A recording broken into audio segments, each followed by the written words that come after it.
수요일 새벽 예배를 하나님께 올려드리겠습니다. 전능하사 천지를 만드신 하나님 아버지를 내가 믿사오며 그 외아들 우리 주 예수 그리스도를 믿사오니 이는 성령으로 잉태하사 동정녀 마리아에게 나시고 본디오 빌라도에게 고난을 받으사 십자가에 못 박혀 죽으시고 장사한 지 사흘 만에 죽은 자 가운데서 다시 살아나시며 하늘에 오르사 전능하신 하나님 우편에 앉아 계시다가 저리로서 산자와 죽은 자를 심판하러 오시리라. 성령을 믿사오며 거룩한 공회와 성도가 서로 교통하는 것과 죄를 사하여 주시는 것과 몸이 다시 사는 것과 영원히 사는 것을 믿사옵나이다. 아멘.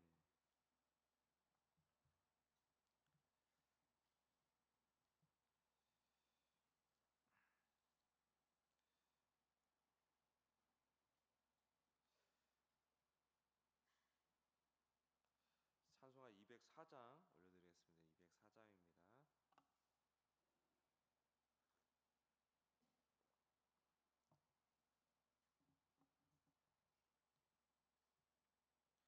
찬송가 204장.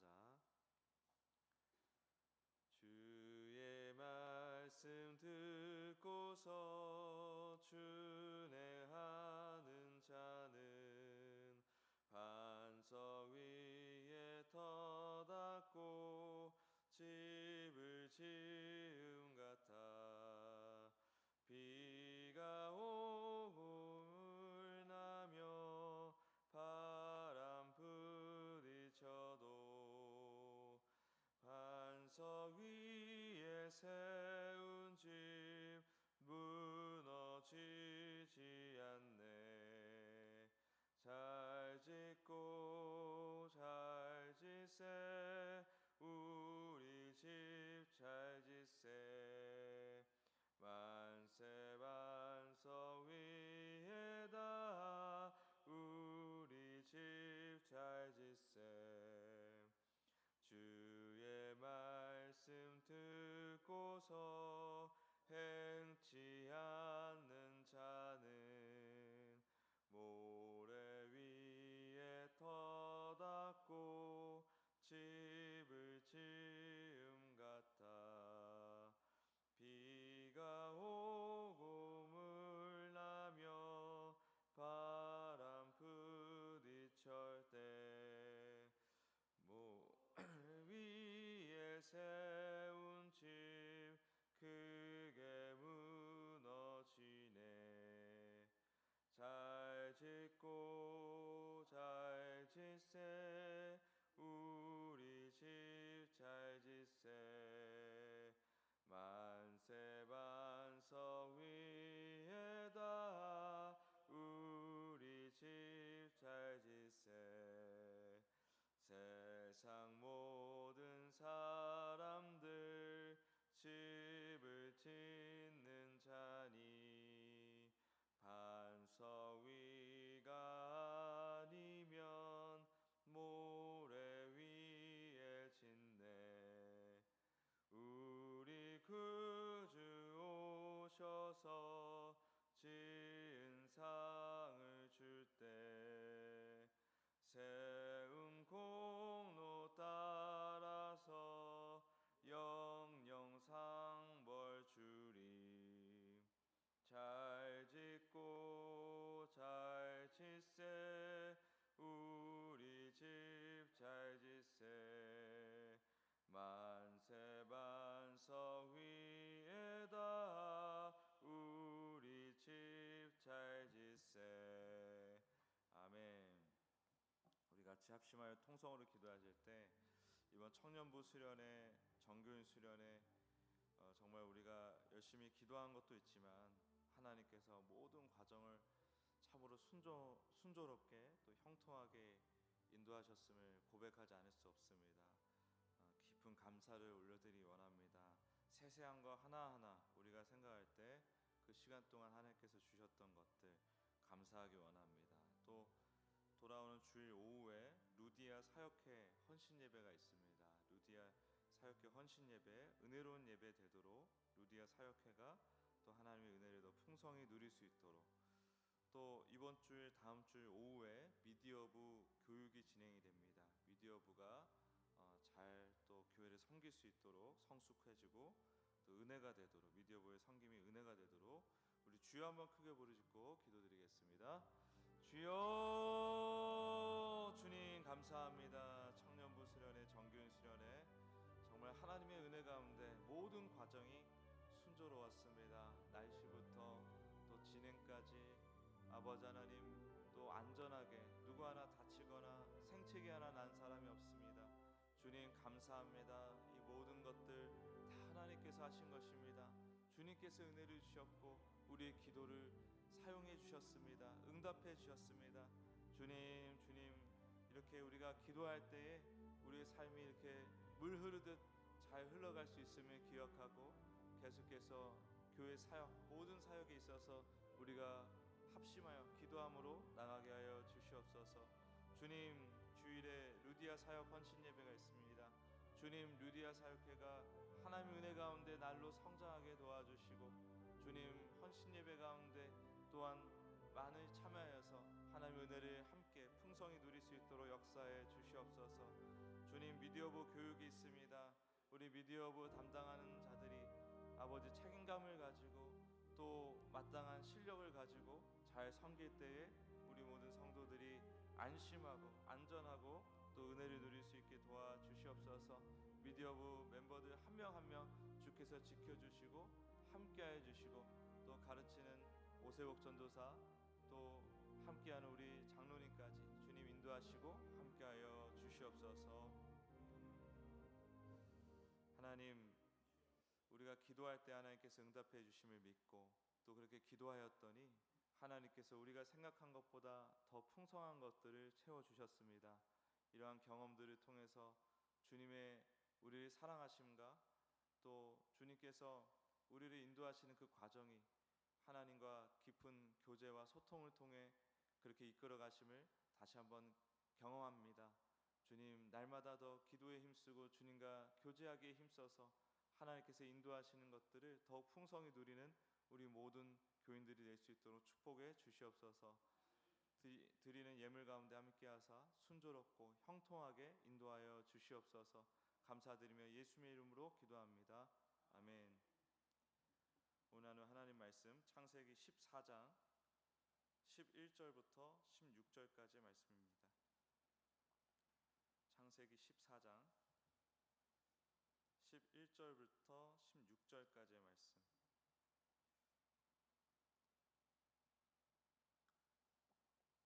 네, 다 찾으신 줄 알고 창세기 4장 11절부터 읽도록 하겠습니다. 시작. 내 왕이 소돔과 고모라의 모든 재물과 양식을 빼앗아가고 소돔에 거주하는 아브라함의 조카 롯도 사로잡고 그 재물까지 노략하여 갔더라. 도망한 자가 와서 히브리 사람 아브라함에게 알리니 그때 아브라함이 아모리 족속 마므레의 상수리 숲을 근처에 거주하였더라. 마므레는 에수글의 형제요 또 아넬의 형제라. 이들은 아브람과 동맹한 사람들이었더라. 아브람이 그의 조카가 사로잡혔음을 듣고 집에서 길리고 훈련된 자 318명을 거느리고 단까지 쫓아가서 그와 그의 가신들이 나뉘어 밤에 그들을 쳐부수고 다메섹 왼편 호바까지 쫓아가 모든 빼앗겼던 재물과 자기의 조카 롯과 그의 재물과 또 부녀와 친척을 다 찾아왔더라. 아멘. 오늘 저는 이 본문을 가지고 하나님의 전쟁이라는 제목으로 말씀 전가하기 원합니다. 하나님의 전쟁. 창세기 14장은 혼돈 그 자체입니다. 메소포타미아 지역의 왕들이 전쟁을 일으켰습니다. 막강한 네 왕이 동맹을 맺고 소돔과 고모라를 포함한 가나안의 5 왕을 물리치죠. 무참히 짓밟습니다. 승리한 연합군은 모든 재물과 양식을 약탈하였고 그 지역에 제가 생각할 때는 유력자들 중심으로 사람들을 포로로 끌고 갔습니다. 그 포로 중에는 아브라함의 조카 롯도 있었습니다. 롯이 아브라함 덕분에 부자가 됐지 않습니까? 많은 재산을 가지고 있지 않았습니까? 그래서 롯도 그렇게 눈에 띄어가지고 사로잡혀 간 것처럼 우리가 추측할 수 있습니다. 이 절망적인 소식이 아브라함에게 전해지고 나서 아브라함이 318명의 사병을 이끌고 거대한 동방 연합군을 추격합니다. 사실 318명 얼마나 도움이 됐을까요? 우리는 그 318명을 데리고 추격한 아브라함의 그 용기를 많이 칭송을 합니다. 그리고 그 준비된 318명, 집안에서 길리고 준비된 318명이라는 이 표현을 보면서 그래, 역시 거한 사위라고 평안할 때 위기에 대해서 계속 대비하는 그런 모습이 참 중요하다라는 교훈을 얻어왔죠. 그러나 318명 가지고는 당대의 왕들을 이길 수 없습니다. 절대로 이길 수 없습니다. 그 메소포타미아 문명의 그 왕들은 그냥 동네 유지들이 아니에요.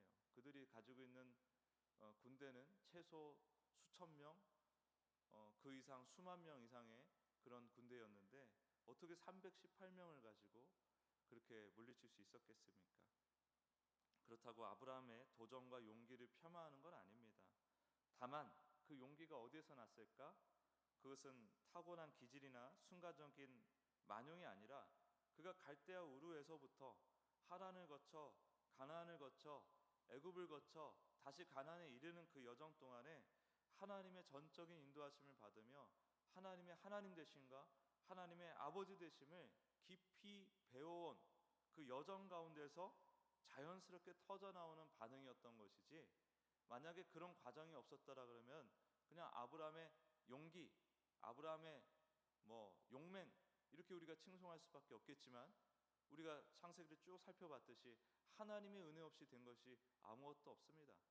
마누라를 팔아먹어도 되찾아 주신 것은 하나님이셨고, 또 그 바로에게 거저 그냥 많은 노비와 재물들을 받았지만 그것을 다시 되돌려주지 않도록 조치하신 것도 하나님이셨고, 아브라함은 계속 사고만 쳤는데 하나님께서 그 바라크를, 그 복을 계속 계승시키기 위해서 아브라함을 통해서 그 예수 그리스도께 반드시 이르러야 하는 그 생명의 복, 모든 창세전에 택정하신 백성을 건지기로 약속하신 그 약속의 성취를 위해서 하나님께서 열심을 내시고 노력을 하신 그 과정이었던 것이지, 아브라함이 사고만 치고 사실 뭐 했습니까? 그렇죠? 가나안까지 가라 했더니 하란에서 수십 년 있었죠. 가나안에 가자마자 기근 드니까 애굽으로 도망갔죠. 도망가자마자 마누라 팔아먹었죠. 아내를 팔아먹고, 진짜 실제로 팔아먹었고, 또 애굽 왕에게 무슨 가가지고 쫓아가가지고 다시 내놔라 이런 것도 아니고, 그냥 잘 은근 폐물 노비 잘 받아서 있었지 않았습니까? 그런, 어떻게 보면 모자라고, 어떻게 보면 어리석고, 또 악하기까지 하죠. 사실은 악하기까지 하죠. 그리고 전형적인 그 당시 세속 문화에 훅 젖어 있었던 아브라함이지 않습니까? 하나님을 제대로 알지도 못했고, 하나님의 진심이 뭔지 깨달을 겨를도 없었고, 그런 실력도 없었고, 그런데 아브라함이 부자가 되었고, 그런데 아브라함이 아내를 되찾아왔고, 그런데 아브라함이 여전히 그 계승, 거룩한 계보의 계승을 잇는 역할을 했다는 것이죠. 하나님을 배운 과정이었습니다. 그러므로 아브라함 마음에 자연스럽게 하나님의 그 개인 레슨을 통해서 하나님을 더욱 신뢰하는 마음이 길러졌다는 것이죠. 그러니까 롯이 잡혀가자마자 318명이든 31명이든 데리고 나가서 싸우는 것이지, 만약 가신에서 길려진 그 사람들이 30명이다 그러면 30명으로 기록이 됐겠죠. 20명이다 그러면 20명으로 기록이 됐겠죠. 그 318명의 숫자는 그냥 상징적인 것이지, 거기에 무슨 아브라함의 노고나 공로를 지켜 세우기에는 하나님의 일하심이 너무 압도적이었다. 우리가 그것을 꼭 생각해야 되겠습니다. 자칫 또 율법주의로 빠지는 거예요. 또 아브라함 흉내내는 거. 그래, 우리도 준비하자. 그래서 막 무모한 짓을 막 저지르고, 그런 거는 일반화할 수 없는 은혜라는 거예요. 타고난 용맹으로 비슷한 일을 흉내낼 수는 있습니다. 그러나 하나님을 아는 자가 내놓는 용기 뒤에는 뭐가 있냐면 하나님의 보증이 있어요. 하나님의 보증. 하나님께서 그 친히 그 승리를 보장하신다는 결정적인 차이가 있어요. 또 그 승리를 보장하실 뿐만 아니라 직접 사실 전쟁을 주도하십니다. 그러니까 그냥 하나님 없는 그 용맹이었다면 그냥 바로 졌을 거예요. 그냥 아름다운 이야기로 아이고 아름답고 숭고한 희생이었다 하고 끝났을 거예요. 근데 하나님을 아는 자, 하나님의 친구, 하나님의 가족으로서 내놓는 용기는 하나님께서 반드시 친히 싸워주시고 책임져 주신다라는 것입니다. 이것이 신약적 성경에서 갈라디아서 6장 9절에 보면 우리가 선을 행하되 낙심하지 말지니 포기하지 아니하면 때가 이르매 거두리라 라는 말씀이 있지 않습니까? 이것입니다. 그렇게 권면하는 이유입니다. 하나님을 아는 믿음에서 비롯된 그 관계, 그 믿음은 관계적 알미라고 제가 계속 강조를 드리죠. 그 믿음에서 비롯된 선한 행동, 선한 행동은 무엇입니까? 그냥 도덕적으로 옳고 그름입니까? 그게 아니라 그 관계 안에서 우러나오는 행동이에요. 우리식으로 얘기하면, 우리 신약교회를 사는 우리에게 적용하면 예수 그리스도와 동행하는 삶, 예수 그리스도와 함께하는 삶, 그것이 선한 행동입니다. 예수님을 계속 알고자 하고 주님과 교제하고자 하는 그 방향성, 그게 선한 거예요. 하나님 보시기에 기쁜 거고 하나님 보시기에 마땅한 자녀의 삶인 것입니다. 결국 그 아브라함의 용기마저도 하나님의 그 신실하심이라는 더 큰 그림 안에 있는 한 조각이라는 사실 꼭 기억하시기 바랍니다. 그래서 이 전쟁은 처음부터 아브라함의 전쟁이 아니었다라는 겁니다. 하나님의 전쟁이었습니다. 하나님께서는 이미 창세기 12장에 아브라함에게 약속하셨습니다. 너를 축복하는 자에게는 내가 복을 내리고 너를 저주하는 자에게는 내가 저주하리니. 롯은 세상과 타협하며 소돔에 거했지만 그는 여전히 하나님의 언약 안에 계속 거하는 사람이었지 않습니까? 롯의 사로잡힘은 단순히 어떤 불행한 일을 겪었네? 그런 식으로 해석할 수 있는 일이 아니에요. 그냥 작은 어떤 해프닝이 아닙니다. 그것은 뭐냐면 하나님 입장에서는 하나님의 이 약속, 하나님의 명예에 대한 도전이었어요. 도전. 세상의 힘이, 세상의 권력자들이 하나님의 언약 백성을 무너뜨리려는 시도였단 말이에요. 롯이 사로잡힌 것은 하나님의 이 약속에 대한 도전이었다. 그래서 하나님께서 하나님의 이름과 하나님의 약속을 위해서 직접 나서시는 것입니다. 여러분, 우리를 위해서겠죠. 왜냐, 그 언약 자체가 우리를 위해서예요. 근데 그 언약을 위해서 하나님이 일하시는 거예요. 우리는 언약을 지킬 수가 없고 언약을 이루어낼 수가 없습니다. 우리는 언약을 지켜낼 능력이 안 돼요. 하나님께서 하시는 것입니다. 우리가 그 언약 안에 있다면 하나님의 일하심을 누리게 되는 거예요. 그 언약의 주체가 누구죠? 예수님이잖아요. 그 예수님 안에 우리가 있다면, 테바 그 방주 안에 있다면 하나님께서 하나님의 뜻대로, 하나님의 능력대로, 하나님의 계획하신 것에 따라 우리를 인도하시고 때가 되면 어느 곳에 정착하게도 하시는 것입니다. 예수 그리스도께서 우리를 위해서 죽으시고 부활하시고 또 예수님께서 세상의 권력, 세상의 그 힘에 짓눌려서 십자가에서 처형을 당하시지 않습니까? 사람의 눈에는 그게 실패와 죽음의 자리고 연약함이고 그런 것이지만 하나님께서는 그 죽음의 권세를 이기게 하시고 예수님께서 완전한 승리를 이루게 하셨습니다. 십자가는 하나님의 일하심과 지혜가 가장 선명하게 드러난 사건이죠. 부활은 뭐냐? 바로 이 완전한 승리에 대한 선포입니다. 그러므로 우리 신앙생활은 예수님께서 이미 이뤄놓으신 승리 안에서 살아가는 거예요. 그 언약 안에서 살아가는 거예요. 언약 안에서 살아간다는 게 바로 이 얘기를 하는 것입니다. 예수님께서 이미 이기셨어요. 그것을 믿고 살아가는 것입니다. 우리의 진짜 과제는 우리의 내면에 있습니다. 예수님의 승리가 완전하다는 사실을 신뢰하고 내 힘으로 살려는 마음을 끊임없이 계속 경계하고 내려놔야 됩니다. 근데 그 내가 내려놓는 게 아니라 예수님을 신뢰하다 보면 내 힘으로 살아가는 그 마음이 점점 작아지고 줄어들고 밀려나게 되어 있어요. 우리의 힘은 어디서 나오냐? 주님께서 모든 것을 이루셨습니다 라는 고백에서 나오는 것입니다. 그래서 이것이 우리가 힘써야 할 선한 일의 일종의 행동 강령 같은 거예요. 주님께서 모든 것을 이루셨습니다. 끊임없이 고백해야 되는 것입니다. 그래서 우리는 우리의 어떤 욕망의 성취를 얻기 위한 분투가 아니에요. 이미 완성된 승리, 진정한 영적 승리, 존재의 승리, 생명의 승리를 매일의 삶에서 확인하면서 누리는 것입니다. 그리스도 안에서 우리는 이미 완전한 승리자입니다. 우리의 행위에 의해서 승리와 패배가 지금 나뉘어지는 게 아니에요. 이미 승리자인데 우리가 착각하는 거죠. 간혹 우리의 작은 지각으로 착각하는 것입니다. 내가 지금 실패자구나. 내가 지금 한없이 여전히 악하고 이런 식으로 나를 판단하는 것입니다. 근데 하나님의 판단이 이미 끝났어요. 예수님 안에 있는 한 우리는 승리자입니다. 승리자입니다. 그래서 우리가 해야 할 일은 예수님과의 교제 속으로 더 깊이 들어가는 것입니다. 하루를 시작할 때 일상 속에서 하루를 마치며 이렇게 계속해서 고백하기 원합니다. 주님, 이 싸움은 주님의 것입니다. 저는 주님의 승리 안에서 오늘을 살아가겠습니다. 부활하신 예수님만 붙들고 오늘 살아가겠습니다. 이 고백이 우리의 진정한 능력이 되기를 예수 그리스도의 이름으로 축복합니다. 기도하겠습니다.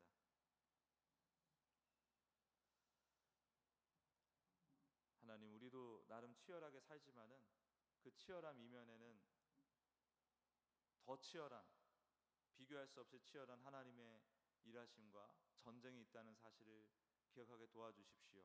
그리고 이미 그 전쟁에서 승리하신 예수님께서 우리와 함께하고 계신다는 사실을 우리가 꼭 기억하면서 모든 것을 예수님과의 관계, 예수님과의 동행에 초점을 맞추고 오늘도 그것을 구하고 누리며 살아가는 지혜로운 자녀들 다 될 수 있도록 축복하여 주시옵소서. 감사드리며 예수님의 이름으로 기도합니다. 아멘.